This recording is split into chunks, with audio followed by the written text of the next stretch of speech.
మీ ఇంట్లో టమాటా ఉందా? 10 మినిట్స్‌లో రెస్టారెంట్ టేస్ట్‌తో సూపర్ టేస్టీ టమాటో చారు రెడీ చేయొచ్చని మీకు తెలుసా? ఈ సీక్రెట్ మెథడ్ తెలిస్తే మీరు ఇంక వేరే చారునే చేయరండి. Simple ingredients, mind blowing taste, రైస్‌కి పర్ఫెక్ట్ కాంబినేషన్. 10 మినిట్స్‌లో రెడీ అయ్యే ఈ చారుని ఒక్కసారి ట్రై చేస్తే మళ్ళీ మళ్ళీ చేసుకుంటారు. మరి లేట్ ఎందుకు?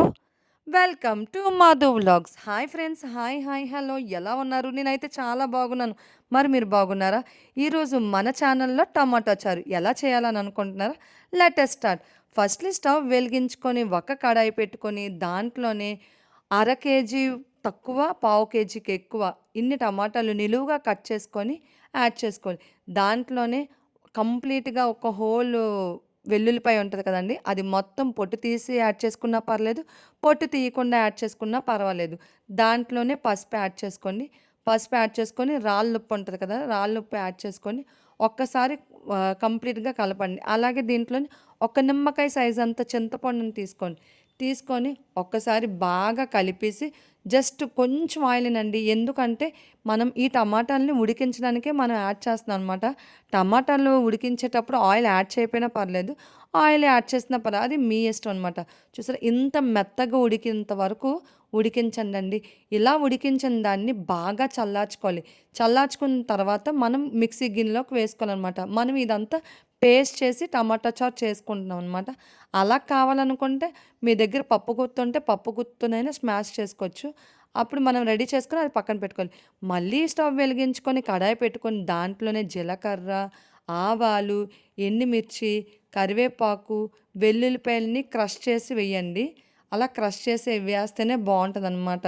చిన్న చిన్న ముక్కలుగా కట్ చేసే కన్నాను ఇలా క్రష్ చేసి, అలాగే 2 మీడియం సైజు ఉల్లిపాయలు చాలా చిన్నగా కట్ చేసుకొని, నిలువుగా ఒక 3 పచ్చిమిరపకాయలు తీసుకొని నిలువుగా కట్ చేసుకొని యాడ్ చేసుకోండి. ఈ మొత్తాన్ని మనకి బాగా అంటే బాగా ఉడకాలండి.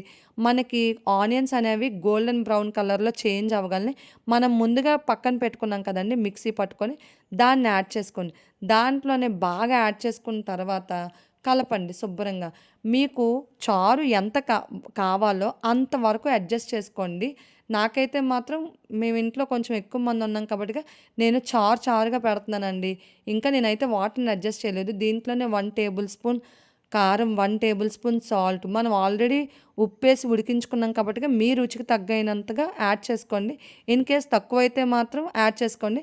తక్కువ కాకుండా ఉంటే మాత్రం యాడ్ చేసుకోవద్దనమాట. ఇలా మొత్తాన్ని ఒకసారి బాగా కలపాలండి. టమాటా గుజ్జులోని ఈ ఉప్పు, ఈ కారం అనేది బాగా పట్టాలనమాట. కొంచెం తెరలే టైంలోనే మనం వాటర్‌ని యాడ్ చేసుకోవాలి. చూసారా ఎంత బాగా తెరులుతుందో! కానీ ఎప్పుడైనా ఒకటి బాగా గుర్తుపెట్టుకోండి. మెయిన్ టిప్ ఏంటంటే, ఎప్పుడైనా చారు చేసేటప్పుడు మాత్రం హై ఫ్లేమ్‌లోని పెట్టి మాత్రమే చేయాలి. మీడియం ఫ్లేమ్, లో ఫ్లేమ్ గాని పెడితే చారుకునే రుచే పోయిద్దండి. ఎప్పుడైనా హై ఫ్లేమ్‌లోనే అలా అలా మరుగుతూ పొంగు వస్తూ ఉంటది కదండీ! ఆ టైప్‌లో చూసారా, అన్నీ పర్ఫెక్ట్‌గా ఉడికాయి. పర్ఫెక్ట్‌గా అన్నీ మిక్స్ అయిపోయి చారు ఎంత మరుగుతుందంటే చాలా బావుంది కదా! మీకు కుదిరితే ఈ స్టేజ్‌లోనే మీ దగ్గర రసం పౌడర్ ఉంటే యాడ్ చేసుకోండి. మనం 5 నిమిషాల లోపు దించేస్తున్నాము అని మనకు తెలుస్తది కదా! ఆ టైంలో రసం పౌడర్ ఉంటే యాడ్ చేసుకోండి. లేకపోతే స్కిప్ చేసేయొచ్చు. కానీ నిజంగానండి ఈ చారు అసల వండేటప్పుడు కూడా ఆ స్మెల్ అనేది చాలా బావుంటది తెలుసా! అలా ఇది మాత్రం పర్ఫెక్ట్ కాంబినేషన్ రైస్‌కి మాత్రం. అసల ఆ సైడ్ డిష్ ఏం లేకుండా ఒట్టి చారన్నంతోనే తినేస్తారండి. అంత బావుంటుంది.